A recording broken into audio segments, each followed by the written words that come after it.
वकील बहू। जनक पेशे से एक बहुत अच्छी वकील थी, लेकिन कहते हैं ना, बहू कितनी भी बड़ी तोप क्यों ना हो, सास के सामने तो भीगी बिल्ली ही होती है। अरे जनक, क्या बात है, आज रोटी नहीं मिली अभी तक। ये तेरा कोर्ट नहीं है जो आज फैसला ना हुआ तो कल की तारीख मिल जाए। रोटी तो रोज वक्त में चाहिए। हाँ माँ जी, रोटी तो कब की बन गई। मैंने आपको कहा तो खाना खाने के लिए, आपने शायद सुना नहीं होगा।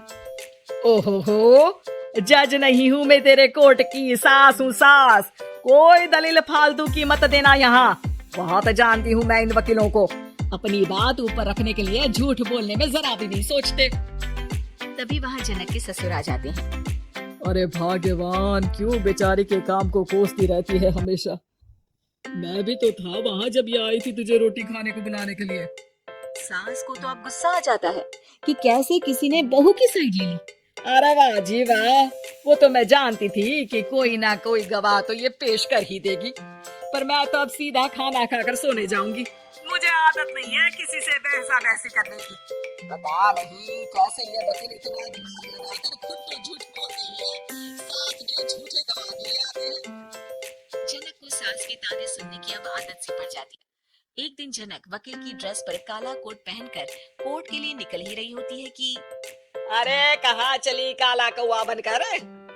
टोक दिया ना, अब कोर्ट तो वकील वाली ड्रेस पहनकर ही जाऊंगी ना।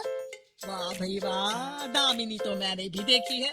सन्नी पाजी ने ऐसा ही कोट पहना था और कहा था कि तारीख पर तारीख, तारीख पर तारीख। मतलब कि कोई बात करनी है तो बोलिए, वरना वक्त नहीं है मेरे पास खराब करने के लिए। अरे पता नहीं तुझ में क्या देखा मेरे बेटे ने, सारा दिन वकीलों वाली बहस करती है, भोली भाली सास के साथ। अच्छा सुन, जो इतनी बहस मेरे आगे करती है ना, जरा अपने बॉस से कर ले, जो 1 साल भी ना हुए तेरी शादी को और काले कपड़े पहना दिए। अंदर जा और लाल कोट पहन कर आ, पता तो चले कि नई नवेली शादी हुई है।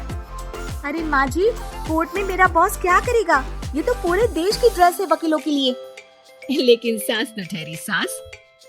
अच्छा, तो कोई जरूरत नहीं है 2-4 साल कोर्ट जाने की, शादी थोड़ी पुरानी हो जाए तब इजाजत दे दूंगी मैं तुझे काले कपड़े पहनने की।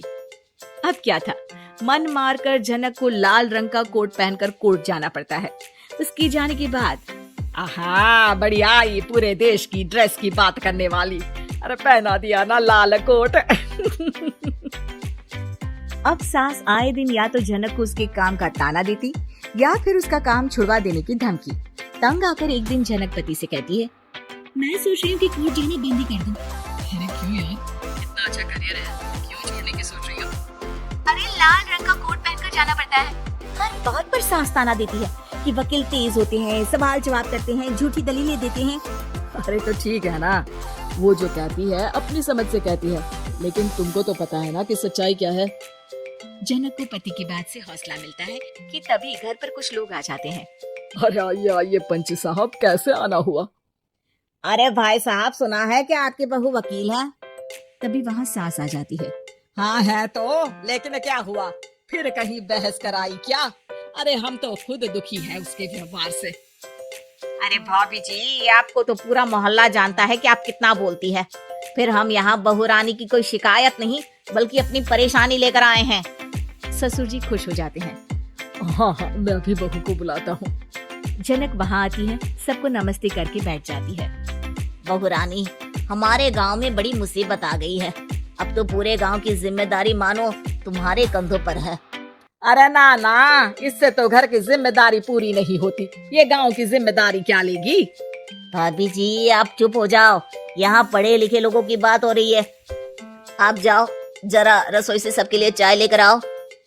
मैं कॉफी लूंगी। हाँ, वकील साहिबा के लिए कॉफी। सास सर पैर सब पटक कर वहाँ से निकल जाती है।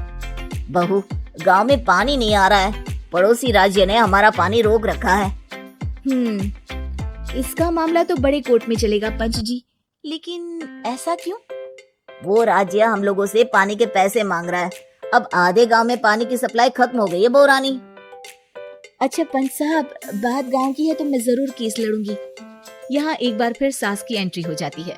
अरे वाह जी वाह, ये काम करवा लो आप हमारी बहू से, बहुत अच्छा करती है। मैं हूँ सीधी सादी सास। इस लड़की ने कैसे लड़ लड़ कर मुझे साइड कर रखा है, ये तो अब आपको पता चल ही जाएगा। अरे भाभी जी, आपकी आवाज तो पूरे गांव को सुनाई पड़ती है जब आप बहू रानी को सुंदर वचन सुना रही होती हैं। अरे वकील बहू मिली है, फक्र करो फक्र। हाँ जी हाँ, सारी फकर तो हम लोग ही करें। खैर, अब जो केस लड़ेगी और पानी गांव में आ जाता है तो पंच साहब लिख कर देना होगा कि हैंड पाइप में सबसे पहले मेरी बाल्टी और घड़ा भरेगा। अरे फिर तो हम बहू रानी के नाम पर घर पर ही सप्लाई दे देंगे, लेकिन ये इतना आसान नहीं है। बहू, गांव के पास अभी वकील करने की भी पैसे नहीं है तो। अरे पंच साहब, ये मेरे गांव का मामला है, मैं आपसे एक भी पैसा नहीं लूंगी।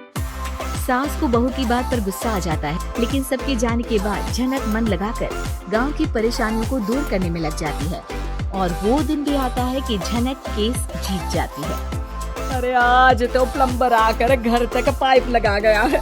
खुश हो जाओ, मेरे कारण तुम लोगों को घर के अंदर ही पानी मिल जाएगा।